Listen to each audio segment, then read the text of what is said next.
குழந்தைகளே, நண்பரை கண்டுபிடின்னு நான் ஒரு ஸ்டோரி உங்களுக்கு சொல்லித்தரேன், கேளுங்க. நம்முடன் விளையாட புது நண்பர் ஒருவர் வருகிறார்னு யார் சொல்லுது? முயல் சொல்லுதான். அப்போ அது எந்த நண்பர்னு அணில் கேட்குதான். உடனே முயல் அதுக்கு ஒரு விளக்கம் கொடுக்குது. நீங்களே கண்டுபிடிங்கள், 4 கால்கள் கொண்டவர். அப்போ கழுகு அதுக்கு சொல்லுது, மாடு தானேன்னு கேட்குது.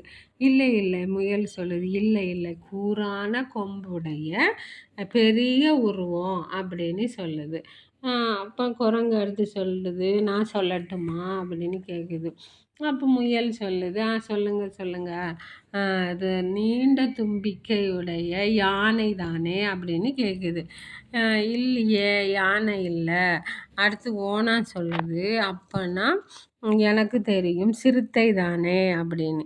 அதுக்கு முயல், இல்லை, கருப்பு புள்ளிகள் அதுக்கு இருக்காது, நீண்ட கால்கள் இருக்கும் அப்படின்னு சொல்லுது.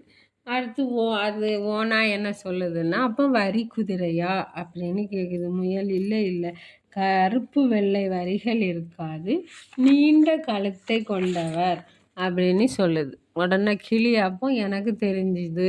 அந்த காட்டுக்குள்ளே அவங்க அப்படி ஒவ்வொருத்தங்களா சொல்லி சொல்லி பார்க்குறாங்க. கிளி சொல்லுது, அப்போ எனக்கு இது தெரியும், ஒட்டகம் தானே அப்படின்னு. முயல், இல்லை, ஒட்டகமும் இல்லை, உருண்டையான திமில் இருக்காது அதுக்கு, உடலில் கட்டங்கள் இருக்கும் அப்படின்னு சொல்லுது. உடனே அப்போ அதை யாருன்னு கண்டுபிடிக்கிறாங்க. யாரெல்லாம்? முயல், அணில், கழுகு, ஓநாய் எல்லாரும் சேர்ந்து அப்போ எங்களுக்கு தெரியும். அப்போ யாருன்னு கேட்டால் அதுதான் ஒட்டக சிவிங்கியை தான் முயல் அது வரைக்கும் சொல்லிக்கிட்டே இருந்திருக்குது. அப்போ இந்த கதையில் யார் கடைசி வாரா? ஒட்டக சிவிங்கி தான் வருது. சரியா குழந்தைகளே? இதுதான் ஒரு ஸ்டோரி.